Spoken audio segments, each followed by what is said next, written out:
Hey guys, welcome back to my channel Shwetha D Gowda vlogs. ಎಲ್ಲರೂ ಹೇಗಿದ್ದೀರಾ guys? Hopes ಎಲ್ಲರೂ ಆರಾಮಾಗಿದ್ದೀರಾ ಅಂತ ಅಂದ್ಕೊಂಡಿದ್ದೀನಿ. ನಾನು ಅಷ್ಟೇ ಗೈಸ್, ಆರಾಮಾಗಂತೂ ಇಲ್ಲ. ಫುಲ್ ಕೈ ತುಂಬ ಕೆಲಸ, ಕೈ ತುಂಬ ಕೆಲಸ ಅಲ್ಲ, ಕೈ ತುಂಬಿ ಚೆಲ್ಲೋಗ್ತಾ ಇದೆ ಕೆಲಸ. ಅಷ್ಟೊಂದು ಕೆಲಸ ಇದೆ. ಸೊ ಹಾಗಾಗಿ ವ್ಲಾಗ್ಸ್ನ ಮಾಡೋಕ್ಕಾಗ್ತಾ ಇಲ್ಲ. ಎಲ್ಲರೂ ಕೇಳ್ತಾ ಇದ್ದೀರಾ ಎಲ್ಲೋದ್ರಿ ಎಲ್ಲೋದ್ರಿ ಎಲ್ಲೋದ್ರಿ ಅಂತ. ಎಲ್ಲೂ ಹೋಗಿಲ್ಲ ನೋಡಿ, ಇಲ್ಲೇ ಇದ್ದೀನಿ.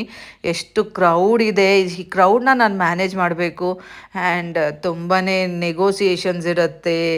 ದೆನ್ ಚೆಕ್-ಇನ್ನು, ಚೆಕ್ಔಟು, ದೆನ್ ಸಾಮಾನುಗಳು ತಂದು ಹಾಕಬೇಕು. ಇಷ್ಟೆಲ್ಲ ಇರುವಾಗ ನನಗೆ ವ್ಲಾಗ್ಸ್ ಮಾಡೋಕ್ಕಾಗ್ತಾ ಇಲ್ಲ. I am so sorry. ಪ್ರತಿಯೊಂದು ಇನ್ಸಿಡೆಂಟ್ಸ್ ಸಹ ಕ್ಯಾಪ್ಚರ್ ಮಾಡಿದ್ದೀನಿ ಆ್ಯಂಡ್ ಅದನ್ನು ವ್ಲಾಗ್ ಮುಖಾಂತರ ನಿಮ್ಮ ಜೊತೆ ಶೇರ್ ಮಾಡ್ಕೋತೀನಿ. ಬಟ್ ನೀವೆಲ್ಲ ಕೇಳ್ತಾ ಇದ್ರಿ ಅಲ್ವಾ ಎಲ್ಲೋದ್ರಿ ಅಂತ. ನೋಡಿ, ನಾನು ಇಲ್ಲೇ ಇದ್ದೆ, ಇನ್ನೆಲ್ಲೂ ಹೋಗಿಲ್ಲ. ಸೊ ಬನ್ನಿ ಇವಾಗ ನಮ್ಮ ರೆಗ್ಯುಲರ್ ಲೈಫ್ಗೆ ಹೋಗೋಣ.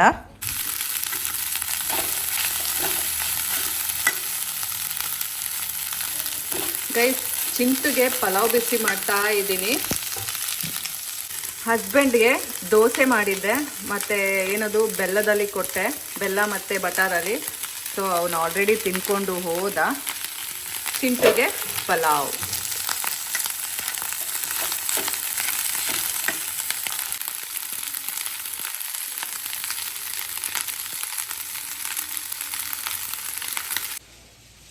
ಹಸ್ಬೆಂಡ್ಗೆ 2 ಡೇಸಿಂದ ತಿಂಡಿ ಕೊಟ್ಟಿರಲಿಲ್ಲ. ಯಾಕೆ ಅಂದರೆ ನಾನೇನೋ ಕರೆಕ್ಟಾಗಿ ತಿಂಡಿ 7:15 ರೆಡಿ ಮಾಡ್ತಿದ್ದೆ, 7:30 7:45ಗೆ. ಆದರೆ ಟೇಬಲ್ ಮೇಲೆ ಅವ್ನು ಬಂದಮೇಲೆ ತೊಗೊಂಡೋಗಿಡೋಣ ಅಂದ್ಬಿಟ್ಟು ಸುಮ್ಮನೆ ಆಗ್ತಾ ಇದ್ದೆ. ಅವನು ಬಂದಾಗ ಕೊಟ್ಬಿಡೋಣ ಸಡನ್ನಾಗಿ ಬಿಸಿ ಬಿಸಿದು ಅಂತ. ಅವನೇನು ಮಾಡ್ತಾ ಇದ್ದ, ಸಡನ್ನಾಗಿ ಹೊರಟ್ಬಿಡ್ತಾ ಇದ್ದ. ಟೈಮ್ ಆಗಿದೆ ಅಂದ್ಬಿಟ್ಟು. ನಾನು ನೋಡಿದ್ರೆ ಅಷ್ಟು ಬೇಗ ಬೆಳಗ್ಗೆನೇ ಎದ್ದು ಎಲ್ಲ ರೆಡಿ ಮಾಡ್ತಾ ಇದ್ದೀನಿ 2 ಡೇಸಿಂದ. ಅವ್ನು ನೋಡಿದ್ರೆ ಟೈಮ್ ಆಗಿದೆ ಅಂತ ಹೊರಟ್ಬಿಡ್ತಾನೆ. ಅದಕ್ಕೆ ಇವತ್ತು ಏನು ಮಾಡಿದೆ ಗೊತ್ತಾ, ಮಾಡಿದ ತಕ್ಷಣ ಟೇಬಲ್ ಮೇಲೆ ತೊಗೊಂಡೋಗಿ ಇಟ್ಬಿಟ್ಟೆ. ನೀನು ಏನಾದರೂ ಮಾಡ್ಕೊ, ನೀನು ಇವತ್ತು ಏನಾದರೂ ಮನಸ್ಸಲ್ಲಿ ಅಂದ್ಕೊಂಡೆ ತಿನ್ನಲಿಲ್ಲ ಅಂದರೆ ನಾನು ತಿಂಡಿನೇ ಮಾಡೋಕ್ಕೋಗಲ್ಲ ಬೆಳಗ್ಗೆ ಎದ್ದು ಬೇಗನೆ. ಸೊ ನೀನು ಹಾಗೆ ಹೊರಟೋಗ್ಬಿಡು, ಬೇಕಾದರೆ ನೋಡೋಣ ನಿಂದೆಲ್ಲ ಕೆಲಸ ಎಲ್ಲ ಮುಗಿದ್ಮೇಲೆ ಆಮೇಲೆ ಸ್ಟಾರ್ಟ್ ಮಾಡಿಕೊಂಡ್ರೆ ಆಯಿತು ಅಂತ ಮನಸ್ಸಲ್ಲಿ ಅಂದ್ಕೊಂಡಿದ್ದೆ. ಬಟ್ ಲಕ್ಕಿಲಿ ಇವತ್ತು ಏನು ಮಾಡ್ದೆ ಅಂದರೆ, ನಾನು ಬೇಗನೆ ತೊಗೊಂಡೋಗಿ ಟೇಬಲ್ ಮೇಲೆ ಇಟ್ಟೆ ಅಲ್ಲ, ಸೊ ಅವನು ತಿಂದ್ಬಿಟ್ಟೆ ಹೋದ. ಇವತ್ತು ದೋಸೆ ಮತ್ತು ಅವನಿಗೆ ಬೆಲ್ಲ ಕೊಟ್ಟೆ. ಆ್ಯಕ್ಚುಲಿ ಏನು ಮಾಡಿದೆ ಅಂದರೆ, ಮೊದಲನೇ ದಿನ ದೋಸೆ ಮಾಡಿದೆ, ಹಿಟ್ಟು ರುಬ್ಬಿದೆ. ಅವನು ತಿಂಡಿಗಿರಲಿಲ್ಲ, ಸೊ ಪಲಾವ್ ಮಾಡಿದ್ದೆ. ಅವನು ಹೇಗೂ ತಿಂಡಿಗಿಲ್ಲ ಅಲ್ಲ, ಪಲಾವ್ ಮಾಡಿಬಿಡೋಣ, ಅದೊಂದು ವೆರೈಟಿ ಆಗುತ್ತೆ, ಚಿಂಟುಗೂ ಸ್ವಲ್ಪ ಚೇಂಜಸ್ ಆಗುತ್ತೆ ಅಂತ ನೋಡಿದ್ರೆ ಅವತ್ತೊಂದಿನ ಸ್ಕಿಪ್ ಆಯಿತು. ಹಾಗಾಗಿ ಅವತ್ತು ಸಹ ದೋಸೆ ಹಿಟ್ಟೆಲ್ಲ ರೆಡಿ ಇತ್ತು. ಅವನು ನಾನು ದೋಸೆನೂ ಮಾಡೋಣ ಅಂತೆಲ್ಲ ರೆಡಿ ಮಾಡಿದೆ, ಬಟ್ ಬೇಗನೆ ನಾನು ಹೋಗ್ತಾ ಇದ್ದೀನಿ ತಿಂಡಿ ಬೇಡ ಅಂತ ಹೇಳ್ದ. ಅವತ್ತು ಆ್ಯಕ್ಚುಲಿ ಡಾಂಬರ್ ಕೆಲಸ ಫಸ್ಟ್ ಡೇ ಇತ್ತು, ಹಾಗಾಗಿ ಅವ್ನು ಬೇಗ ಹೋಗೋದಿತ್ತು ಅಂದ್ಬಿಟ್ಟು ಸುಮ್ಮನಾದೆ. ಸೆಕೆಂಡ್ ಡೇ ನಾನು ದೋಸೆ ಮಾಡಾಗಿದೆ, ಎಲ್ಲ ಆಗಿದೆ, ತಟ್ಟೆಗೊಂದು ಹಾಕಿರಲಿಲ್ಲ. ಆಯಿತು ಕೊಣೋ, ಟೀ ಆಯಿತು, ತಿಂಡಿ ಆಯಿತು, ಕೊಡ್ತೀನಿ ಅಂದರೆ ಇಲ್ಲ ಬೇಡ ಟೈಮ್ ಆಗಿದೆ ಅಂತ ಹೋದ. ಸೊ ಇವತ್ತು ಥರ್ಡ್ ಡೇ ದೋಸೆನ ಮಾಡಿ ಇಟ್ಬಿಟ್ಟೆ. ಹೇಗೂ ಇವತ್ತು ಏನದು ಸಂಡೇ ಇದೆ ಗೈಸ್, ಹಾಗಾಗಿ ಏನಪ್ಪ ಮಾಡೋದು ತಿಂಡಿ ಅಂತ ಯೋಚನೆ ಹತ್ಕೊಂಡಿತ್ತು. ಹೊಸ ತಿಂಡಿ ಮಾಡೋಕೆ ಹೋದರೆ ಮತ್ತೆ ಟೈಮ್ ಕನ್ಸ್ಯೂಮಿಂಗು, ಮತ್ತೆ ಹಾಗೆ ಹೊಟ್ಟೋಗ್ಬಿಡ್ತಾನೆ ಅಂದ್ಬಿಟ್ಟು ದೋಸೆ ಹಿಟ್ಟು ಹೇಗೂ ಇತ್ತು ಅಲ್ಲ, ತುಂಬಾ ಮಿಕ್ಕಿತ್ತು. ಯಾಕೆಂದರೆ ನೆನ್ನೆನೂ ಅವ್ನು ಮಾಡಿಸ್ಕೊಂಡಿರಲಿಲ್ಲ ಅಲ್ಲ, ಹಾಗಾಗಿ ನಾನು ದೋಸೆನೇ ಮಾಡಿಟ್ಟೆ. ಬೇಗ ಮಾಡಿ ಅವ್ನು ಟೇಬಲ್ ಮೇಲೆ ತೊಗೊಂಡೋಗಿ ಇಟ್ಬಿಟ್ಟೆ. ಏನಗೋ ಸದ್ಯ ತಿಂದ. ಈಗ ಚಿಂಟುಗೆ ಪಲಾವ್ ಕೊಡ್ತೀನಿ. ಸೊ ಚಿಂಟು ಅವ್ರ ಅಜ್ಜಿ ಸಹ ದೋಸೆ ತಿಂದಿದ್ದಾರೆ ಆ್ಯಂಡ್ ಇನ್ನೂ ದೋಸೆ ಮಿಕ್ಕಿದೆ, ಅದನ್ನು ನಾನು ತಿಂತೀನಿ. ಸೊ ಪಲಾವ್ನ ಚಿಂಟುಗೆ ಕೊಡ್ತೀನಿ. ಸೊ ಬೆಳಗ್ಗೆ ತನಕ ಇಷ್ಟ ಆಯಿತು ಗೈಸ್. ಚಿಂಟುಗೆ ಪಲಾವ್ ಬಿಸಿ ಮಾಡಿಕೊಂಡೆ, ಹಾಗೆಯೇ ನಾನು ದೋಸೆನ ಬಿಸಿ ಮಾಡ್ಕೊಳ್ಳೋಣ ಅಂದ್ಬಿಟ್ಟು ತವಾ ಇಟ್ಟಿದ್ದೀನಿ. ಸೊ ಫಸ್ಟು ಚಿಂಟುಗೆ ತಿಂಡಿ ಕೊಟ್ಬಿಟ್ಟು ಆಮೇಲೆ ನಾನು ದೋಸೆನ ಬಿಸಿ ಮಾಡಿಕೊಂಡು ತಿಂತೀನಿ. ಚಿಂಟು ಬಿಗ್ ಬಾಸ್ ನೋಡೋದ್ರಲ್ಲಿ ಬ್ಯುಸಿ ಆಗಿದ್ದಾನೆ. ನಿನ್ನೆ ಅವನ ಕೈಲಿ ಬಿಗ್ ಬಾಸ್ ನೋಡೋಕ್ಕಾಗಲಿಲ್ಲ, ವಾರದ ಕತೆ ಕಿಚನ ಜೊತೆ. ಹಾಗಾಗಿ ಬೆಳಗ್ಗೆನೆ ಕೂತಿದ್ದಾನೆ ಬಿಗ್ ಬಾಸ್ ನೋಡೋಕ್ಕೆ. ಬನ್ನಿ ತೋರಿಸ್ತೀನಿ.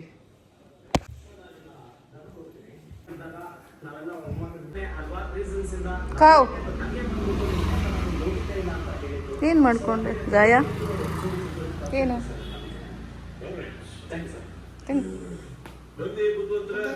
ಕಾಟೇಜ್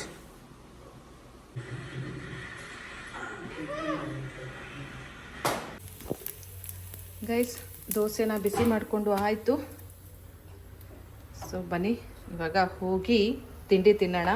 ಇದು ನನ್ನ ಹಸ್ಬೆಂಡ್ ಬಿಟ್ಟಿರೋದು ಬೆಲ್ಲ, ಮಿಕ್ಕಿರೋದನ್ನು ನಾವು ತಿನ್ಕೊಂಡ್ಬಿಡೋಣ. ನಿಮಗೆಲ್ಲ ಚೆನ್ನಾಗಿ ಗೊತ್ತು ನನಗೆ ಚಿಂಟು ಅಂದರೆ ಪ್ರಾಣ. ಹಾಗೆ ಅವನಿಗೂ ಅಷ್ಟೇ. ಅವನು ಪ್ರತಿ ಸಲ ಊಟ ಮಾಡುವಾಗ ತಿಂಡಿ ಮಾಡುವಾಗ ಅಮ್ಮ ಅವನಿಗೆ ಪಕ್ಕದಲ್ಲೇ ಇರಬೇಕು, ಕೈ ಕೈ ಹಿಡ್ಕೊಂಡು ಕೂತಿರಬೇಕು. ಸೊ ನಾನು ದೂರ ಬಂದು ಕೂತಿದ್ದೀನಿ ಅಲ್ಲ, ಅದಕ್ಕೆ ಗಲಾಟೆ ಮಾಡ್ತಾ ಇದ್ದ. ಗೈಸ್, ಬೆಳಗ್ಗೆ ಹಸ್ಬೆಂಡ್ನ ಬೇಗ ಕಳಿಸೋದಿತ್ತಲ್ಲ, ಹಾಗಾಗಿ ನಾನು ಚಿಂಟುಗೆ ಹಾಲು ಕೊಟ್ಟಿರಲಿಲ್ಲ, ನಾನು ಕಾಫಿ ಮಾಡ್ಕೊಂಡಿರಲಿಲ್ಲ. ಅಟ್ ಎನಿ ಕಾಸ್ಟ್ ಇವತ್ತು ನನ್ನ ಹಸ್ಬೆಂಡ್ಗೆ ತಿಂಡಿ ತಿನ್ನಿಸಿ ಕಳಿಸಿಸ್ಬೇಕು ಅಂತ ಮನಸ್ಸಲ್ಲಿ ಇದ್ದಿದ್ದರಿಂದ ಅವೇನೂ ಮಾಡ್ದಾನೆ ಫಸ್ಟ್ ಅವನಿಗೆ ಎದ್ದ ತಕ್ಷಣ ಬಂದು ತಿಂಡಿ ಮಾಡಿಟ್ಟೆ, ಮತ್ತು ರೆಸಾರ್ಟಿಗೆ ಕಳಿಸೋ ಸಾಮಾನುಗಳ್ನ ಎತ್ತಿಟ್ಟಿದ್ದೆ. ಸೊ ಇದಿಷ್ಟು ನಾನು ಮಾಡಿದ್ದು. ಹಾಗಾಗಿ ಚಿಂಟುಗೆ ಹಾಲು ಕೊಟ್ಟಿರಲಿಲ್ಲ. ಸೊ ಇವಾಗ ಅವನಿಗೆ ಹಾಲನ್ನ ರೆಡಿ ಮಾಡಿದ್ದೀನಿ. ನಾನು ಸಹ ಕಾಫಿ ಮಾಡ್ಕೊಳ್ಳೋಕ್ಕೆ ಬೌಲಿಗೆ ಹಾಲು ಹಾಕ್ಕೊಂಡಿದ್ದೀನಿ. ಅದಕ್ಕೂ ಮುಂಚೆ ಹಸ್ಬೆಂಡಿಗೆ ಪೈನಾಪಲ್ನ ಕಟ್ ಮಾಡಿ ಇಟ್ಬಿಡೋಣ ಅಂತ ಅಂದ್ಕೊಂಡೆ. ಯಾಕೆಂದರೆ ಸ್ವಲ್ಪ ರೆಸಾರ್ಟ್ ಕಡೆ ಹೋಗೋದಿದೆ, ಸಾಮಾನೆಲ್ಲ ತರೋದಿದೆ. ಹಾಗಾಗಿ ಅವನಿಗೆ ಕಷ್ಟ ಆಗಬಾರ್ದು, ಬಂದಾಗ ಫ್ರೂಟ್ಸ್ ಇರಬೇಕು. ಆಲ್ ಆಫ್ ಎ ಸಡನ್ ನಾನು ಅಷ್ಟು ಟಯರ್ಡ್ ಆಗಿ ಬಂದಾಗ ಕಟ್ ಮಾಡಿ ಇಡೋಕ್ಕಾಗಲ್ಲ. ಹಾಗಾಗಿ ಹಸ್ಬೆಂಡ್ಗೆ ಪೈನಾಪಲ್ನ ಕಟ್ ಮಾಡ್ತಾ ಇದ್ದೀನಿ. ಆ್ಯಂಡ್ ಇನ್ನೂ ಒಂದು ಪೈನಾಪಲ್ ಇದೆ, ಸೊ ಇದನ್ನು ಸಹ ಕಟ್ ಮಾಡಬೇಕು. ಕಟ್ ಮಾಡಿ ಇಡ್ತೀನಿ. ತಾಯಿ ಅಷ್ಟೇ ಮಕ್ಕಳ ಬಗ್ಗೆ ಯೋಚನೆ ಮಾಡಲ್ಲ, ಹೆಂಡ್ತಿನೂ ಯೋಚನೆ ಮಾಡ್ತಾಳೆ. ಸೊ ಇದನ್ನು ತುಂಬ ಜನ ಅರ್ಥ ಮಾಡ್ಕೊಂಡಿರಲ್ಲ. ನಾ ಏನು ಮಾಡ್ತೀನಿ ಗೊತ್ತಾ, ನೋಡಿ ನನ್ನ ಹಸ್ಬೆಂಡಿಗೆ ಪೈನಾಪಲಲ್ಲಿ ಸ್ವಲ್ಪನೂ ಈ ರೀತಿ ಇರಬಾರ್ದು, ಇದೆಲ್ಲ ತುಂಬ ಹಾರ್ಡ್ ಇರೋದೆಲ್ಲ ತೆಗಿತೀನಿ ನೋಡಿ ಬೇಕಿದ್ರೆ. ಸೊ ಹಾರ್ಡ್ ಇರೋದೆಲ್ಲ ತೆಗೆದು, ಇದೆಲ್ಲ ನೋಡಿ ಅಷ್ಟು ಹಾರ್ಡ್ ಇಲ್ಲ. ಸೊ ಇಲ್ಲೆಲ್ಲ ಹಾರ್ಡ್ ಇರೋದೆಲ್ಲ ತೆಗೆದ್ಬಿಟ್ಟು, ಮತ್ತು ಈ ದಿಂಡಿರುತ್ತೆ ಸೆಂಟ್ರಲ್ಲಿ, ಅದನ್ನು ಸಹ ತೆಗಿತೀನಿ. ಇದನ್ನು ತೆಗೆದ್ಬಿಟ್ಟು ನಾನು ತಿನ್ಕೊತೀನಿ. ಈ ಹಾರ್ಡ್ ಸಬ್ಸ್ಟೆನ್ಸ್ ಏನಿದೆಯಲ್ಲ ಇದನ್ನು ನಾನು ತಿನ್ಬಿಟ್ಟು ಬರೀ ಸಾಫ್ಟ್ ಆಗಿರೋದನ್ನು ಹಸ್ಬೆಂಡ್ಗೆ ಇಡ್ತೀನಿ. ಇದನ್ನು ಇನ್ನೂ ಚಿಕ್ಕ ಚಿಕ್ಕದಾಗಿ ಸ್ಲೈಸ್ ಮಾಡಿ ಮಾಡಿ ಮಾಡಿ ಹಸ್ಬೆಂಡ್ಗೆ ಒಂದು ಬೌಲಿಗೆ ಹಾಕಿ ಕೊಡ್ತೀನಿ. ಇದ್ರ ಜೊತೆಗೆ ಸ್ವಲ್ಪ ಉಪ್ಪನ್ನು ಸ್ಪ್ರಿಂಕಲ್ ಮಾಡಿ ಕೊಟ್ಟರೆ ಹಸ್ಬೆಂಡ್ ಚೆನ್ನಾಗಿ ತಿಂತಾನೆ. ನನ್ನ ಗಂಡ ಒಂಥರ ಒಳ್ಳೆಯವನೇ, ಆದರೂ ಸಹ ಹೆಂಗೆ ಹೇಳಬೇಕು ಅಂತ ಗೊತ್ತಾಗಲ್ಲ. ಬಟ್ ಕೆಟ್ಟವನು ಅಂತ ನಾನು ಯಾವತ್ತೂ ಹೇಳಲ್ಲ. He is having good heart. But the thing is, ಸ್ವಲ್ಪ ಹೆಂಗೆ ಅಂದರೆ ಅವನು ಹೊರಗಡೆ ಜನಕ್ಕೆ ಬೇಗ ಬಿದ್ದುಬಿಡ್ತಾನೆ, ಮನೆಯವರಿಗೆ ಅಂದರೆ ಅಷ್ಟಕ್ಕಷ್ಟೇ. ಅಷ್ಟು ಬಿಟ್ಟರೆ ನನ್ನ ಗಂಡ ಪಾಪ ಒಳ್ಳೆಯವನೇ. ಸೊ ಅವನು ಎಷ್ಟೇ ಬೈಬೋದು ಅಥವಾ ಜಗಳ ಮಾಡ್ಬೋದು ಅಥವಾ ಏನೇ ಕಿರಿಕಿರಿ ಮಾಡ್ಬೋದು, ಬಟ್ ಸ್ಟಿಲ್ ನಾನು ಅದು ಯಾವುದು ಕನ್ಸಿಡರ್ ಮಾಡಲ್ಲ. ಯಾಕೆ ಅಂದರೆ ಅವನು ಮನಸ್ಸಲ್ಲಿ ಒಳ್ಳೆಯವನಿದ್ದಾನೆ, ಯಾರಿಗೂ ಕೆಟ್ಟದ್ದು ಮಾಡಬೇಕು ಅಂತಲೂ ಇಲ್ಲ, ಆ್ಯಂಡ್ ಅದು ಯಾರಿಗೂ ತುಂಬ ಒಳ್ಳೇದು ಮಾಡಬೇಕು ಅಂತಲೂ ಇಲ್ಲ. ಬಟ್ ಅವ್ನ ಕೈಲಾದಷ್ಟು ಒಳ್ಳೆಯದನ್ನು ಮಾಡೋಕ್ಕೆ ಅವನು ಯಾವತ್ತೂ ಪ್ರಯತ್ನ ಪಡ್ತಾನೆ. ಸೊ ಹಾಗಾಗಿ ನಾನು ಯಾವುದನ್ನು ಅವನು ಹೇಳೋದನ್ನು ಅಥವಾ ಅವ್ನು ಬೈಯೋದನ್ನು ಸೀರಿಯಸ್ ಆಗಿ ತೊಗೊಳ್ಳಲ್ಲ. ಆ ಮೊಮೆಂಟಿಗೆ ಬೇಜಾರಾಗುತ್ತೆ ಬಿಟ್ಟರೆ ಆಮೇಲೆ ನಾರ್ಮಲ್ ಆಗಿಬಿಡ್ತೀನಿ. ಸೊ ಹಾಗಾಗಿ ನನ್ನ ಕಡೆಯಿಂದ ಏನೇನು ಮಾಡಬೇಕಲ್ಲ ಅದನ್ನೆಲ್ಲ ನಾನು ಏನೂ ಬೇಜಾರು ಮಾಡ್ಕೊಳ್ದೇ ಮಾಡೋಕ್ಕೆ ನಾನು ಟ್ರೈ ಮಾಡ್ತೀನಿ. ಒಂದು ವಿಷಯ ಏನು ಅಂದರೆ, ನಾನು ಯಾವುದಕ್ಕೂ ಮೇಲ್ ಬಿದ್ದು ಹೋಗೋದಿಲ್ಲ. ನನ್ನ ಕಡೆಯಿಂದ ಮಾಡೋದನ್ನಷ್ಟೇ ಮಾಡಿಬಿಟ್ಟು ನನ್ನ ಪಾಡಿಗೆ ನಾನು ಇರ್ತೀನಿ. ಸೊ ಇದು ನನ್ನ ನೇಚರ್ ಗೈಸ್. ಫೈನಲ್ ಆಗಿ ನನ್ನ ಇಂಟೆನ್ಷನ್ನು ಗಂಡ ಹೆಂಡತಿ ಸಂಬಂಧ ಅಂದರೆ ಬರೀ ಜಗಳನೂ ಅಲ್ಲ, ಬರೀ ಯಾರು ಏನು ಮಾಡ್ತಾರೆ ಅನ್ನೋದು ಅಲ್ಲ. ಸೊ ಗಂಡ ಹೆಂಡತಿ ಸಂಬಂಧ ಅಂದರೆ ನನ್ನ ಪ್ರಕಾರ ತುಂಬಾ ಪ್ರೀಷಿಯಸ್ ಗೈಸ್. ಒಬ್ರ ಬಗ್ಗೆ ಒಬ್ರು ಕೇರ್ ಮಾಡೋದು, ಅವ್ರ ಇಷ್ಟ ಕಷ್ಟ ತಿಳ್ಕೋಬೇಕು, ಸ್ಪಂದಿಸ್ಬೇಕು. ಅಫ್ಕೋರ್ಸ್ ಇದು ಯಾವುದೂ ನನ್ನ ಲೈಫಲ್ಲಿ ಆಗ್ತಾ ಇಲ್ಲ, ಬಟ್ ಸ್ಟಿಲ್ ನಾನು ಒಂದು ವಿಷಯದಲ್ಲಿ ಬಿಟ್ಟರೆ ಇನ್ನೆಲ್ಲ ವಿಷಯದಲ್ಲೂ ಪರ್ಫೆಕ್ಟೇ. ಸೊ ಅದರಲ್ಲಿ ಎರಡು ಮಾತಿಲ್ಲ. ಒಂದು ವಿಷಯ ಯಾವುದಪ್ಪ ಅಂದರೆ, ನಾನು ಈ ಸೋಷಿಯಲ್ ಮೀಡಿಯಾಗೆ ಬಿದ್ದಿರೋದು. ಸೊ ಅದನ್ನು ನಾನು ಚೇಂಜ್ ಮಾಡಿಕೊಂಡು ಸನ್ಯಾಸಿ ಥರ ಇರೋಕ್ಕಂತೂ ಆಗೋದಿಲ್ಲ. ಯಾಕೆ ಅಂದರೆ ನನಗೆ ಇದರಿಂದ ಮನಸ್ಸಿಗೆ ಶಾಂತಿ ಸಿಗ್ತಾ ಇದೆ, ಆ್ಯಂಡ್ ಅರ್ನಿಂಗ್ಸ್ ಆಗ್ತಾ ಇದೆ. ಆ್ಯಂಡ್ ಮೋರ್ ಓವರ್ ನಾನು ನನ್ನ ಕಾಲ ಮೇಲೆ ನಿಂತ್ಕೊಂಡು ನನಗೇನು ಬೇಕು, ಇಲ್ಲ ನನಗೆ ತಗೊಳ್ಳೇಬೇಕು ಅಂದರೆ, ಹೌದು ನನಗೊಂದು ಇನ್ಕಮ್ ಇದೆ ಅಪ್ಪ, ಪರ್ಮನೆಂಟಾಗಿ ಯಾರು ಕಿತ್ಕೊಳ್ದೇ ಇರೋ ಇನ್ಕಮ್ ಇದೆ ಅಪ್ಪ, ಜನಗಳು ನನ್ನ ಪ್ರೋತ್ಸಾಹ ಮಾಡ್ತಾ ಇದ್ದಾರೆ, ಜನಗಳು ನನ್ನ ಕೈ ಹಿಡ್ದಿದ್ದಾರೆ, ಆ್ಯಂಡ್ ನನ್ನನ್ನು ಪ್ರೀತಿಸೋರು ತುಂಬ ಜನ ಇದ್ದಾರೆ. ಸೊ ಹಾಗಾಗಿ ನನಗೆ ನನ್ನದೇ ಆದ ಒಂದು ಇನ್ಕಮ್ ಇದೆ, ನನಗೆ ಏನು ಬೇಕಾದರೂ ಬದುಕಬಲ್ಲೆ. ಲೀಸ್ಟ್ ಗೈಸ್, ಮನುಷ್ಯಂಗೆ ಏನು ಬೇಕು, ಹೊಟ್ಟೆಗೆ ಒಂದು ಅನ್ನ ಇದ್ರೂ ಸಾಕು ಅನಿಸುತ್ತೆ ನನ್ನ ಪ್ರಕಾರ. ಆ ಜೀವನಕ್ಕಂತೂ ನನಗೆ ನಾನು ಬದುಕೋಕ್ಕೆ ಯಾವುದೇ ರೀತಿ ಮೋಸ ಇಲ್ಲ. ಸೊ ಆ ರೀತಿ ನಾನು ಇದ್ದೀನಿ ಸದ್ಯಕ್ಕೆ. ನಾನು ಹೇಳೋ ರೀತಿನಲ್ಲಿ ನೀವು ತಪ್ಪಾಗಿ ತೊಗೋಬೇಡಿ. ಆ ರೀತಿ ಬದುಕೋ ನೆಸೆಸಿಟಿ ಇಲ್ಲ. ಬಟ್ ಸ್ಟಿಲ್ ನಾನು ಒಬ್ಬಳೇ ಹೊರಗೆ ಬರ್ತೀನಿ, ನನ್ನ ಲೈಫಲ್ಲಿ ನಾನು ಸ್ಟ್ಯಾಂಡ್ ತೊಗೋಬೇಕು ಅಂದರೆ ನಾನು ಆರಾಮ್ಸೆ ನಾನು ಬದುಕ್ಬೋದು. ಸೊ ಆ ರೀತಿ ನಾನು ಇವತ್ತು ಇಷ್ಟು ಸ್ವಲ್ಪನಾದರೂ ಬೆಳೆದಿದ್ದೀನಿ. ಹಾಗಿರುವಾಗ ಇದನ್ನು ಬಿಟ್ಬಿಟ್ಟು ನಾನು ಜೀವನ ಮಾಡೋಕ್ಕಾಗಲ್ಲ. ಬಿಕಾಸ್ ನಿಮ್ಗೆ ಅದಕ್ಕೊಂದು ಇನ್ಸ್ಟೆನ್ಸ್ ಸಹ ಇದೆ, ನಾನು ಹೇಳ್ತೀನಿ. ಇಷ್ಟೆಲ್ಲ ನಾನು ಕಷ್ಟಪಟ್ಟರು ಸಹ ಫ್ಯೂ ಥಿಂಗ್ಸ್, ಚಿಕ್ಕ ಚಿಕ್ಕ ಜಗಳಕ್ಕೆ ನನ್ನ ಹಸ್ಬೆಂಡ್ ಒಂದು ಮಾತು ಹೇಳ್ತಾನೆ ಯಾವಾಗ್ಲೂ, ನೀನು ರೆಸಾರ್ಟಿಗೆ ಕಾಲಿಡಬೇಡ, ನಿನ್ನ ಅವಶ್ಯಕತೆ ಇಲ್ಲ, ನೀನು ಏನು ಮಾಡಿದೀಯಾ, ಇದಕ್ಕೆ ಬೇರೆಯವ್ರ ಜನ ಇದ್ದಾರೆ ಅಂತ. ಸೊ ಇದಕ್ಕೋಸ್ಕರ ನಾನು ನನ್ನತನನ ಯಾವತ್ತೂ ಬಿಡಲ್ಲ. ಆ್ಯಂಡ್ ನಂದು ಅರ್ನಿಂಗ್ಸ್ ಏನಿದೆ ಸೋಷಿಯಲ್ ಮೀಡಿಯಾಯಿಂದ ಅಥವಾ ಆಗಿರ್ಬೋದು, ನನ್ನ ಸ್ವಂತ ಅರ್ನಿಂಗ್ಸ್ ಏನಿದೆ ಅದನ್ನು ನಾನು ಯಾವತ್ತೂ ಕಳ್ಕೊಳ್ಳಲ್ಲ. ಬಿಕಾಸ್ ನನಗೆ ಹೊರಗಡೆಗೆ ಸಂಸಾರ ಬಿಟ್ಟು ತುಂಬ ದೂರ ಹೋಗಿ MNCಲೆಲ್ಲ ಕೆಲಸ ಮಾಡ್ಬೋದು, ಬಟ್ ಮಾಡೋ ಥರ ಆಸೆ ಇಲ್ಲ. ಬಿಕಾಸ್ ನನಗೆ ಸಂಸಾರ ಸಹ ಮುಖ್ಯ, ಎರಡನ್ನೂ ಬ್ಯಾಲೆನ್ಸಿಂಗಾಗಿ ತೊಗೊಂಡು ಹೋಗ್ತಾ ಇದ್ದೀನಿ. ಸೊ ಇದೊಂದು ಇಷ್ಟ ಕಷ್ಟ ಬಗ್ಗೆ ಹಸ್ಬೆಂಡಿಗೆ ಕನ್ಸಿಡರ್ ಮಾಡಿ ನನಗೆ ಸಪೋರ್ಟ್ ಮಾಡ್ಬೋದು, ಬಟ್ ಅವ್ನು ಮಾಡಲ್ಲ. ಬಿಕಾಸ್ ಅವನಿಗೆ ನಾನು ಬೇಕಿಲ್ಲ,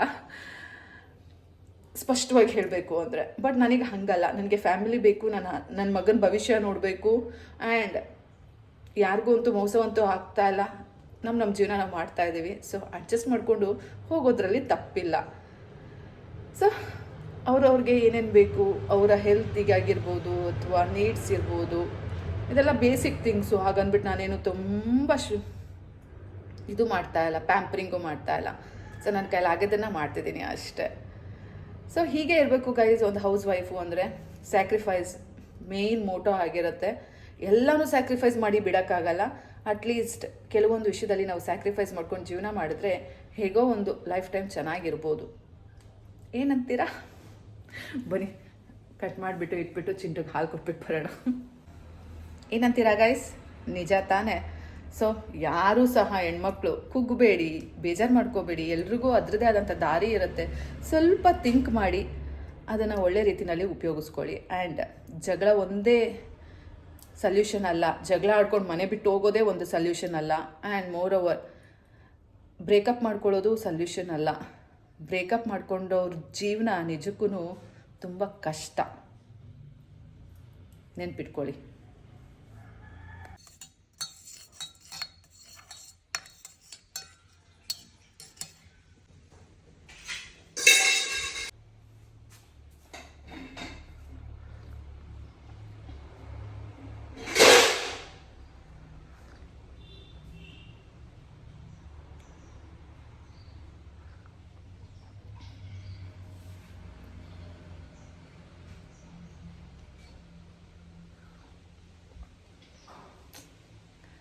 ಇವತ್ತು ನಮ್ಮ ಯಮುನ ಬರಲ್ಲ, ನಿನ್ನೆನೂ ಬಂದಿಲ್ಲ ಗೈಸ್. ನಿನ್ನೆ ರಾತ್ರಿ ತನಕ ಕೆಲಸ ಮಾಡಿದ್ದೀನಿ, ತುಂಬಾ ಕಷ್ಟ ಆಗೋಯ್ತು. ಸಂತೆ ಬೇರೆ ಮಾಡಬೇಕಿತ್ತು, ಯಪ್ಪ ದೇವ ಅನ್ನಿಸ್ಬಿಡ್ತು. ಜೊತೆಗೆ ಪೇಂಟ್ ಸಾಮಾನೆಲ್ಲ ತೊಗೊಬರೋದಿತ್ತು, ಎಲ್ಲ ಕೊಟ್ಟು ನಾನೆಲ್ಲ ಮ್ಯಾನೇಜ್ ಮಾಡೋ ಅಷ್ಟೊತ್ತಿಗೆ ನಿಜಕ್ಕೂ ಸುಸ್ತಾಗಿ ಹೋಗುತ್ತೆ. ಜೊತೆಗೆ ಕಸ್ಟಮರ್ಸ್ದು ಕಾಲ್ಸು, ಯಪ್ಪ ದೇವ ಎಷ್ಟು ಕಷ್ಟ ಆಯಿತು ಗೊತ್ತಾ, ಸಾಕಾಗೋಯ್ತು. ಈ ಯಮುನಾ ಬಂದಿಲ್ಲ ಅಂದರೆ ಫುಲ್ ಹೆವಿ ಕೆಲಸ ಅನಿಸುತ್ತೆ. ಪಾಪ ಅವ್ರು ಮಾಡಬೇಕಾದ್ರೆ ಎಷ್ಟು ಬೇಗ ಕೆಲಸ ಮಾಡಿಬಿಟ್ರು ಅನಿಸುತ್ತೆ. ಅದೇ ನಾನು ಮಾಡುವಾಗ ಯಪ್ಪ ಇದೆಲ್ಲ ಮಾಡಿಕೊಂಡು ಅದು ಮಾಡಿಸಿ ಮುಗಿಯೋ ಅಷ್ಟೊತ್ತಿಗೆ ರಾತ್ರಿ ಆಗೋಗುತ್ತೆ. ಅದು ಬೇರೆ ಮುಂಚೆ ಬೆಳಗ್ಗೆ ಹೊತ್ತು ಹೇಳಿದ್ರೆ ನನಗೆ ಪ್ರಾಬ್ಲಮ್ ಆಗಲ್ಲ, ಬೆಳಗ್ಗೆ ಬೇಗ ಬೇಗ ಮಾಡ್ಕೊಂಡು ಬಿಡ್ತೀನಿ. ಮಧ್ಯಾಹ್ನದ ಮೇಲೆ ಹೇಳಿದ್ರೆ ನೋಡಿ ನನ್ನ ಕೈಲಿ ಆಗೋದೇ ಇಲ್ಲ. ಅವತ್ತಿನ ದಿನ ಫುಲ್ ನನಗೆ ಕಿರಿಕಿರಿ ಕಿರಿಕಿರಿ ಅನ್ನಿಸ್ತಾ ಇರತ್ತೆ. ಇವತ್ತು ಇಷ್ಟು ಬಟ್ಟೆ ಇದೆ, ಮತ್ತೆ ಹೇಳೋಕ್ಕಾಗಲ್ಲ. ನಾಳೆನೂ ಬಂದಿಲ್ಲ ಅಂದರೆ ಅದೆಲ್ಲ ನನ್ನ ಮೇಲೆ ಬೀಳುತ್ತೆ.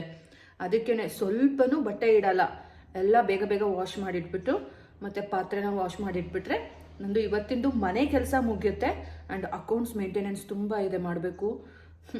ಚಿಂಟು ನೋಡ್ಕೊಬೇಕು ಗೈಸ್, ಪಾಪ ಮಗು.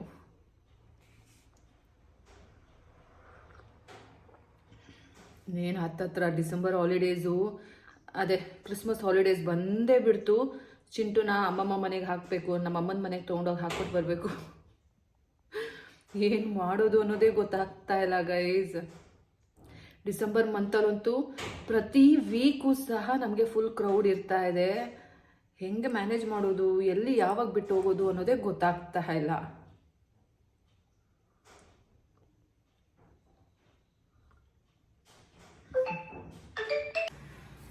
ನಮ್ಮ ಚಿಂಟು ಸೈಕಲ್ ರೈಡಿಗೆ ಹೋಗಬೇಕು ಅಂತ ಬಂದ, ಆದರೆ ಇವಾಗ ಪ್ಲ್ಯಾನ್ ಚೇಂಜ್ ಆಯಿತು.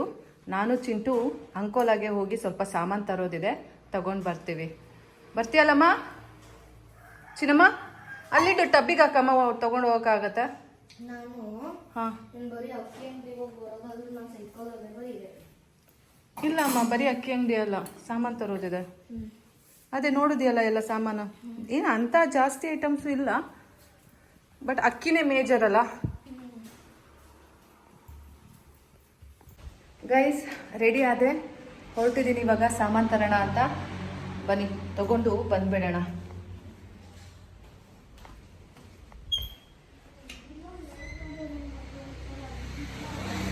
ಯಾವುದು ಇದಾ ಎರಡು ಚೆನ್ನಾಗಿವೆ. ಇದು ಒಂಥರ ಇದೆ. Strong smell. ಯಾವುದೇನು ಅಂತ ಸ್ಮೆಲ್ ಇಲ್ಲ, ಎಲ್ಲ ಒಂದೇ ಥರ ಅನ್ನಿಸ್ತಾ ಇದೆ.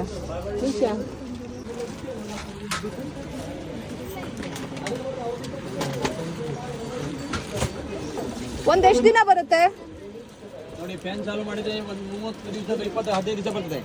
ಫ್ಯಾನ್ ಚಾಲು ಮಾಡಿಲ್ಲ ಅಂದ್ರೆ 30 ದಿವಸ 25 ದಿವಸ ಬರ್ತದೆ. ತಮ್ಮ ಸೈಜ್ ಆಗುದು ನೋಡಿ ಬರೀ. ಓ ನಿಮ್ಗೆ ಅದು ಸೈಜ್ ಎರಡು ಸೈಡ್ ರಬ್ಬರ್ ರಬ್ಬರ್ ಇಲ್ಲ, ನಮ್ಗೆ ಲೆದರ್. ಇದು ನಿಮ್ಗೆ ಇಟಲಿ ಲೆದರ್ ಕ್ಲಿಪ್ ಮಾತ್ರ 1 ವರ್ಷ ಹೋಗ್ಬೋದು. ಇದು ಕ್ಲಿಪ್ ಪಟ್ಟಿಗೆ 5-10 ವರ್ಷ ಗ್ಯಾರಂಟಿ ಇರ್ತದೆ. 5 ವರ್ಷ ಅವ್ರದ್ದು ಲೆದರ್ ಉಂಟು. ಇದೆ ತಗೋ.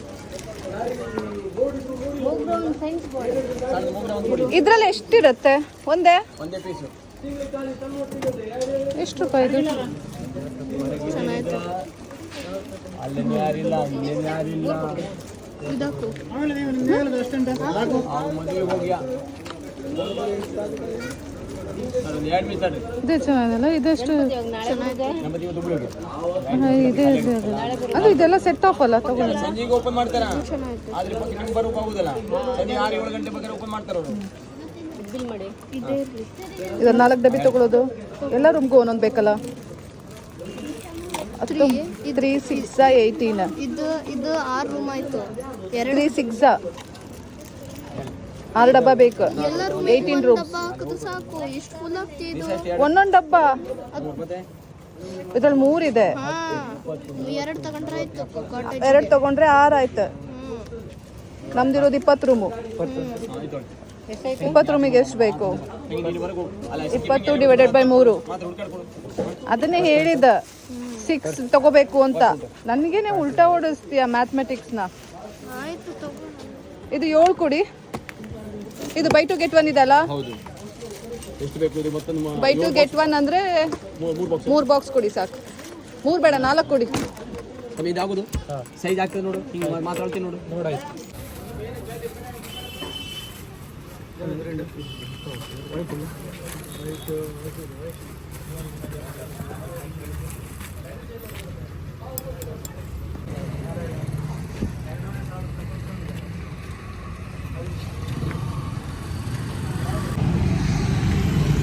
ತಗೋ ಇಟ್ಕೊಡ್ತೀನಿ.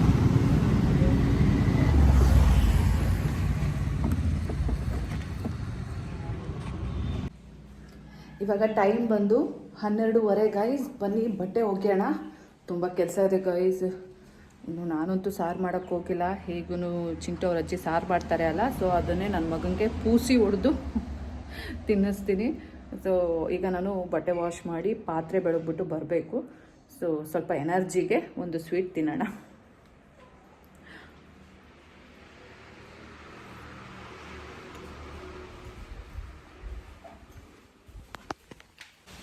ಇವಾಗ ನೋಡಿ, ಒಂದು ಟಬ್ ಪಾತ್ರೆ ಇದೆ ಆ್ಯಂಡ್ ಒಂದು ಬಕೆಟು ಬಟ್ಟೆ ಇದೆ. ಸೊ ಇದಿಷ್ಟು ಒಗ್ಯೋಣ. ಇಲ್ಲಿ ನೋಡಿ ಎಷ್ಟು ತಂಪಾದ ಗಾಳಿ ಬೀಸ್ತಾ ಇದೆ ಅಂತ. ಸಖತ್ತಾಗಿದೆ ಗೈಸ್. ನಿಜ ಹೇಳ್ತೀನಿ, ಇಷ್ಟು ತಂಪಾದ ಗಾಳೀಲಿ ಇಲ್ಲಿ ಪಾತ್ರೆ ಬೆಳಗೋದಾಗಲಿ ಬಟ್ಟೆ ಒಗೆಯೋದಾಗಲಿ ಯಾವುದೂ ಕಷ್ಟ ಅಂತ ಅನಿಸಲ್ಲ. ನಿಜಕ್ಕೂ ನಾನು ತುಂಬಾ ಫೀಲ್ ಮಾಡಿಕೊಂಡು ಕೆಲಸಗಳನ್ನ ಮಾಡಿ ಮುಗಿಸ್ತೀನಿ. ಬಟ್ ಇಲ್ಲಿ ಒಗೆಯೋಕ್ಕೆ, ನನಗೆ ಬಟ್ಟೆ ಒಗೆಯೋಕ್ಕೆ ಇಲ್ಲಿ ತುಂಬ ಇಷ್ಟ. ಏನೋ ಒಂಥರ ತಂಪಗಿರುತ್ತೆ, ಕೂಲಾಗಿರುತ್ತೆ ಆ್ಯಂಡ್ ನೆರಳಿರುತ್ತೆ ಅಲ್ಲ. ಸೊ ನನಗೆ ತುಂಬ ಇಷ್ಟ ಆಗುತ್ತೆ. ನಾನು ಯಾವತ್ತೂ ಇವನ್ನೆಲ್ಲ ಕಷ್ಟ ಅಂತ ಮಾಡಿಲ್ಲ. ಬಟ್ ಸಮ್ಟೈಮ್ಸ್ ತುಂಬ ಫ್ರಸ್ಟ್ರೇಷನ್ ಆದಾಗ ಅಷ್ಟೇ ಬೈಕೊತೀನೋ ಬಿಟ್ಟರೆ ಇನ್ನು ಮಿಕ್ಕಿದ ಟೈಮಲ್ಲೆಲ್ಲ I just enjoy these kind of works. ಚೆನ್ನಾಗಿದೆ ಅಲ್ಲ? ಸೊ ಬನ್ನಿ ಪಟಾಪಟ್ ಅಂತ ನಾನು ಬಟ್ಟೆನೂ ಒಗೆದು ಪಾತ್ರೆನೂ ತೊಳೆದು ನಿಮಗೆ ಹೇಳ್ತೀನಿ ಆ್ಯಂಡ್ ನಿಮಗೆ ಬಂದು ಮೀಟ್ ಮಾಡ್ತೀನಿ. ಅಮ್ಮ ಜಸ್ಟ್ ಮಿಸ್ ಆಯಿತು ಗೈಸ್. ನಮ್ಮ ಚಿಂಟು ಮೇಲೆ ಈ ತೆಂಗಿಂದು ಕಾಯಿ ಬಿದ್ದಿರೋದು ಜಸ್ಟ್ ಒಂದೇ ಒಂದು ಹೆಜ್ಜೆನಲ್ಲಿ ಮಿಸ್ ಆಯಿತು.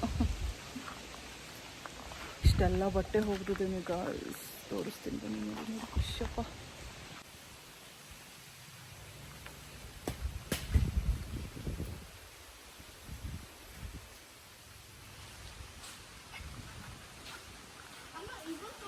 ಇಲ್ಲಪ್ಪ, ಅದು ಯಾವುದು ತೊಳೆದಿರೋದಲ್ಲ, ನೆನೆ ಹಾಕಿದ್ದೀನಿ.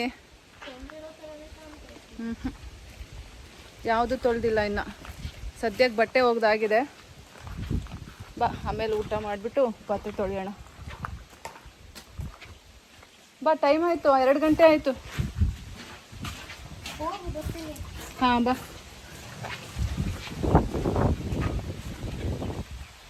ತುಂಬ ಜನ ಫ್ರೀಕ್ವೆಂಟಾಗಿ ಕೇಳ್ತಾನೇ ಇದ್ದೀರಾ, ಇವಾಗ ಚಿಂಟು ಅವ್ರ ಅಜ್ಜಿ ಮಾಡಿರೋ ಊಟನ ನೀವು ಊಟ ಮಾಡಲ್ವಾ, ಹಾಗೆಯೇ ನೀವು ಮಾಡೋ ತಿಂಡಿನ ಅವ್ರು ತಿನ್ನಲ್ವಾ ಅಂತ. ಎರಡಕ್ಕೂ ನಾನಿವತ್ತು ಆನ್ಸರ್ ಮಾಡ್ತೀನಿ. ಚಿಂಟು ಅವ್ರ ಅಜ್ಜಿ ಮಾಡಿರೋ ಮೇನ್ ಫುಡ್ ಅಂದರೆ ಅನ್ನ ಮತ್ತು ಸಾರು, ಇದಷ್ಟೇ ನಾನು ಹಾಕೋತೀನಿ. ಇನ್ನು ಮಿಕ್ಕಿದ್ದು ಪಲ್ಯ ಆಗಿರ್ಬೋದು, ಬೇರೆ ಬೇರೆ ಥರ ವೆರೈಟೀಸ್ ಆಗಿರ್ಬೋದು, ಇದು ಯಾವುದನ್ನು ಮುಟ್ಟಕ್ಕೆ ಹೋಗಲ್ಲ ನಾನು. ಯಾಕೆ ಅಂದರೆ ಒಂದು ಸಲ ಅವರು ನನ್ನ ಕೈಯಿಂದ ಕಿತ್ಕೊಂಡಿದ್ರು ಅಲ್ಲ, ಹಾಗಾಗಿ ಅವತ್ತಿಂದ ನಾನು ಡಿಸೈಡ್ ಮಾಡಿದ್ದೀನಿ ಇನ್ನು ಯಾವುದೇ ರೀತಿದು ಎಕ್ಸ್ಟ್ರಾ ಥಿಂಗ್ಸ್ ನಾನು ಹಾಕೋಬಾರ್ದು ಅಂತ. So but main food of course ಒಂದು ಮನೇಲಿ ಒಟ್ಟಿಗೆ ಇರಬೇಕು ಅಂದರೆ ನಾವು ಮಾಡಿದ್ದು ಅವ್ರು ಮಾಡಿದ್ದು ತಿಂತಾನೆ ಇರಬೇಕಾಗತ್ತೆ. ಸೊ ಹಾಗಾಗಿ ಅನ್ನ ಸಾರು ಇದಷ್ಟೇ ನಾನು ಹಾಕ್ಕೊತೀನಿ. ಇನ್ನು ಅಕಸ್ಮಾತ್ ಫ್ರೈಗೆ ಮಾಡಿದ್ರೆ ಚಿಂಟುಗೆ ಅವ್ರ ಅಜ್ಜಿನೇ ತಂದು ಕೊಡ್ತಾರೆ. ನಾನಂತೂ ಹಾಕ್ಕೊಳಕ್ಕೆ ಹೋಗಲ್ಲ. ಅವ್ರು ಏನು ಕೊಡ್ತಾರಲ್ಲ ಅದನ್ನು ಚಿಂಟುಗೂ ತಿನ್ನಿಸಿ ಮಿಕ್ಕಿದ್ರೆ ನಾನು ತಿಂತೀನಿ, ಅಷ್ಟು ಬಿಟ್ಟರೆ ಮತ್ತಿನ್ನೇನು ತಿನ್ನಲ್ಲ. ಸೊ ಇದು ಒಂದು. ಇನ್ನು ನಾನು ಮಾಡಿರೋ ಬ್ರೇಕ್ಫಾಸ್ಟ್ನ ಅವರು ತಿಂತಾರ ಅಂತ. ಅಫ್ಕೋರ್ಸ್ ಮುಂಚಿನ ದಿನಗಳಿಂದನೂ ಅಷ್ಟೇ ನಾನು ಮಾಡಿರೋ ಬ್ರೇಕ್ಫಾಸ್ಟು ಅವರು ಕಂಪ್ಲೀಟಾಗಿ ಪಲ್ಯ ಚಟ್ನಿ ಇವೆಲ್ಲ ಹಾಕ್ಕೊಳ್ಳಲ್ಲ. ಮೇನ್ ಫುಡ್ ಏನಿರುತ್ತೆ ಚಪಾತಿ ದೋಸೆ ರೊಟ್ಟಿ ಇಂಥದನ್ನು ಪಿಕ್ ಮಾಡಿ ತೊಗೊತಾರೆ, ಬಿಟ್ಟರೆ ಚಟ್ನಿ ಪಲ್ಯ ಇವೇನೂ ಹಾಕ್ಕೊಳ್ಳಲ್ಲ. ಹಾಗಾಗಿ ನಾನು ಸಹ ಜಾಸ್ತಿ ಮಾಡೋಕ್ಕೆ ಹೋಗಲ್ಲ. ನಾನೇನು ನಾನು ಮಾಡಿದ್ದನ್ನು ಅವ್ರು ತಿನ್ನಬಾರ್ದು ಅಂತ ಯಾವತ್ತೂ ಹೇಳಿಲ್ಲ. ಅವ್ರು ತಿಂದರೆ ನಾನು ಖಂಡಿತವಾಗ್ಲೂ ಮಾಡಿಕೊಡ್ತೀನಿ. ಬಟ್ ಅವ್ರು ತಿನ್ನಲ್ಲ ಅಂತ ನಂಗೆ ಚೆನ್ನಾಗಿ ಗೊತ್ತಲ್ಲ, ಹಾಗಾಗಿ ಎಷ್ಟು ಬೇಕಲ್ಲ ಅಷ್ಟೇ ನಾನು ಮಾಡ್ತೀನಿ. ಸೊ ಈ ರೀತಿ ಇದೆ. ಸೊ ನಿಮ್ಮ ಕ್ವಶನ್ಸಿಗೆಲ್ಲ ಆನ್ಸರ್ ಸಿಕ್ತು ಅಂತ ಅನ್ಕೋತೀನಿ ಅಲ್ವಾ ಗೈಸ್? ಗೈಸ್ ಊಟ ಆಯಿತು.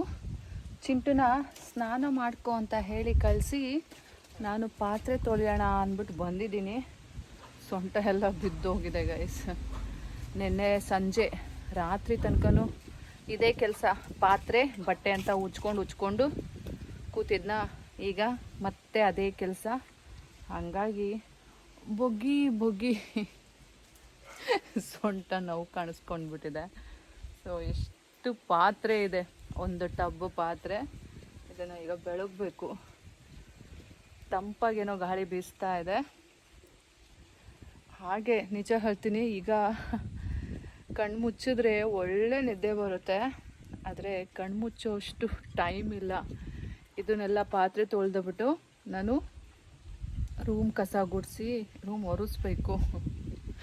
ಆಮೇಲೆ ಸಾಮಾನು ತೊಗೊಂಡು ಹೋಗ್ಬೇಕು ಗೈಸ್. ತಂದಿಟ್ಟಿದ್ದೀನಿ ಅಲ್ಲ ಸಾಮಾನ, ಅದನ್ನು ತೊಗೊಂಡೋಗಿ ರೆಸಾರ್ಟಿಗೆ ಎತ್ತಾಕಬೇಕು. ಅಲ್ಲಿಗೆ ಎತ್ತಾಕಿದ್ಮೇಲೆ ಅಲ್ಲೋಗಿ ಅಕೌಂಟ್ಸ್ನ ಚೆಕ್ ಮಾಡಬೇಕು.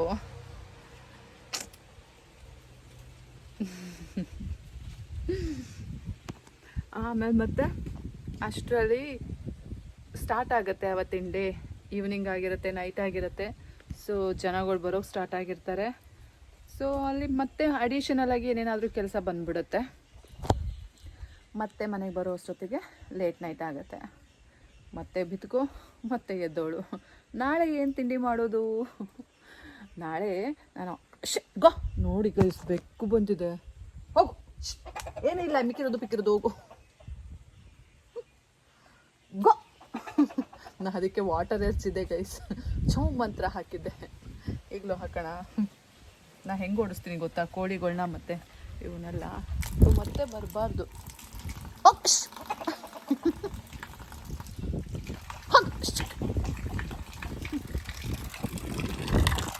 ಮತ್ತೆ ಯಾವುದು ನನ್ನ ಹತ್ರ ಬರಬಾರ್ದು. ನನಗಿಷ್ಟ ಆಗಲ್ಲ ಗೈಸ್. ನನಗಿಷ್ಟ ಆಗಲ್ಲ ಅಂದರೆ ಆಗಲ್ಲ ಅಷ್ಟೇ, ಮುಗೀತು. ಏನು ಹೇಳ್ತಾ ಇದ್ದೆ? ಹಾಂ, ನಾಳೆ ತಿಂಡಿ. ನಾಳೆ ನಾನು ತಾಳಿಪಿಟ್ಟು ಮಾಡೋಣ ಅಂತ ಇದ್ದೀನಿ. ತುಂಬ ದಿನ ಆಯಿತು ಅಲ್ಲ, ಬಟ್ ಬೇಗ ಎದ್ಬಿಟ್ಟು ಮಾಡಬೇಕು. ಬಿಕಾಸ್ ನನ್ನ ಗಂಡ ಬೇಗ ಹೋಗ್ತಾನೆ. ಅವನು ಹೋಗುವಷ್ಟರಲ್ಲಿ ಮಾಡಿಬಿಟ್ಟು ಟೇಬಲಿಗೆ ಇಟ್ಬಿಡಬೇಕು. ಸೊ ಬಟ್ಟೆ ಗಿಟ್ಟೆ ಎಲ್ಲ ಆಮೇಲೆ ಎದ್ದ ತಕ್ಷಣ ತಿಂಡಿ ಮಾಡಿ ಇಟ್ಬಿಡಬೇಕು. ಸೊ ಅಂತ ಅಂದ್ಕೊಂಡಿದ್ದೀನಿ. ಹಾಗೆ ಮಾಡೋಣ. ಸೊ ನಾಳೆ ನಾಳೆಗೆ ಗೈಸ್. ಇವಾಗ ಇದನ್ನು ವಾಶ್ ಮಾಡಿಕೊಂಡು ತೊಗೊಂಡೋಗೋಣ.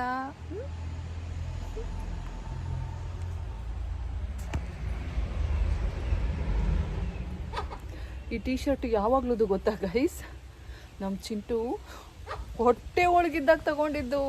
ಮೈ ಗಾಡ್. ಎಸ್, ನಾನು 2011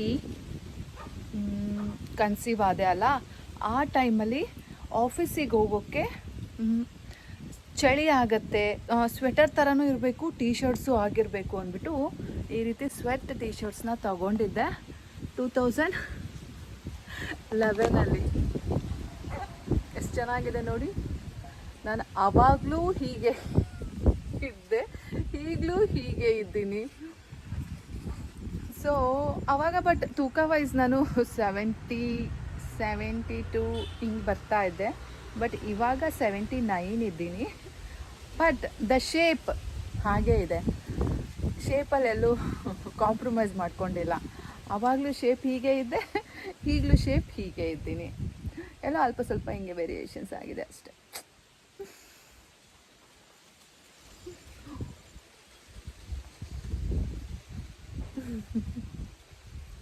ನಿದ್ದೆ ಬರ್ತಾ ಇದೆ.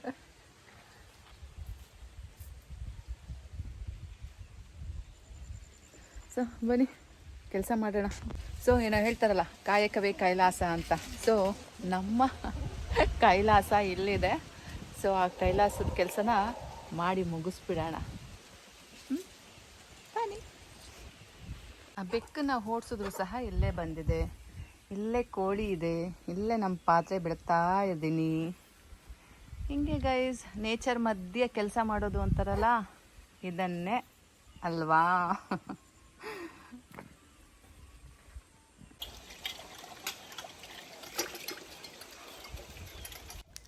ತುಂಬ ಜನ ನನಗೆ ಕ್ವೆಶ್ಚನ್ ಮಾಡ್ತೀರಾ, ನೀವು ಅಷ್ಟು ಟೌನಲ್ಲಿ ಬೆಳೆದಿದ್ದೀರಾ, ಆ ರೀತಿ ಬೆಳೆದಿದ್ದೀರಾ, ನಿಮ್ಮ ಅಪ್ಪ ಅಮ್ಮ, ಸೊ ನೀವಿಬ್ಬರೇ ಹೆಣ್ಮಕ್ಳು ಅಷ್ಟು ಚೆಂದ ಬೆಳೆಸಿದ್ದಾರೆ, ನೀವು ಹೇಗೆ ಇಲ್ಲಿ ಜೀವನ ಮಾಡ್ತಾ ಇದ್ದೀರಾ, ಕಷ್ಟ ಆಗಲ್ವಾ ನಿಮಗೆ ಅಂತೆಲ್ಲ ಕೇಳ್ತೀರಾ. ಬಟ್ ನಾನು ನಿಜ ಹೇಳ್ತೀನಿ, ಇಲ್ಲಿಗೆಲ್ಲ ನಾನು ಅಡ್ಜಸ್ಟ್ ಆಗಿಬಿಟ್ಟಿದ್ದೀನಿ, ಹೊಂದ್ಕೊಂಡ್ಬಿಟ್ಟಿದ್ದೀನಿ. ಅದೊಂಥರ ಲೈಕ್ ಹೇಗೆ ಅಂದರೆ ನನಗೆ ಗೊತ್ತಿಲ್ಲ ನಾನು ಎಷ್ಟು ಚೆಂದ ಅಡ್ಜಸ್ಟ್ ಆಗಿದ್ದೀನಿ ಅಂತ. ನನಗೆ ಈ ನೇಚರು ಇದ್ರ ಮಧ್ಯ ಇರೋದು ನನಗೆ ಟೈಮ್ ಹೋಗೋದೇ ಗೊತ್ತಾಗಲ್ಲ ಗೈಸ್. ಹಾನೆಸ್ಟಾಗಿ ಹೇಳಬೇಕು ಅಂದರೆ ಅಫ್ಕೋರ್ಸ್ ಸ್ವಲ್ಪ ಕಿರಿಕಿರಿ ಎಲ್ಲ ಇರುತ್ತೆ, ಬಟ್ ಎಲ್ಲನೂ ನಾನು ಮರಿತೀನಿ. ಆ ದೇವರು ನನಗೆ ಅದೊಂದು ಶಕ್ತಿ ಕೊಟ್ಟಿದ್ದಾನೆ. ಸೊ ಯಾವುದನ್ನು ಕ್ಯಾರಿ ಫಾರ್ವರ್ಡ್ ಮಾಡೋದಿಲ್ಲ.